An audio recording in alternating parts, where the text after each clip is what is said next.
Arkasını elmanı tərifləyəm. Ben öz adımla diye bilmeyeceğim.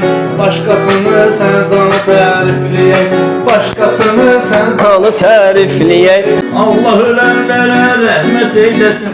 Öğüt veren insanı tərifləyək. Gel aksaqqal insanı tərifləyək. Arzuları ürəyimizdə qoymusan, açan gələk meydanı tərifləyək. Açan gələk meydanı tərifləyək.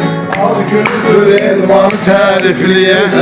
Elmanın ad günündə cəm olmuşum. Tərif et Qəzəlxanı tərifləyək. Tərif et Qəzəlxanı tərifləyək. Elman özü də bax sənətkar adamdır. Adına deyək dastanı tərifləyək. Adına deyək dastanı tərifləyək. Ne ki Allah'tan gelirse əzizdir. Derdi sevey dermanı Tərifləyək. Dərdi sevək dərmanı tərifləyək. Al günüdür elmanı tərifləyək. Bu vətənin evladıyıq hamımız. Gərək Azərbaycanı tərifləyək. Gərək Azərbaycanı tərifləyək. Elman etsin Azərbaycandır, bölgəsidir Şirvanı Bəli, bölgəsidir Şirvanı tərifləyək. Al günüdür elmanı tərifləyək. Toylu İsmayıllı da sən eləyəsən.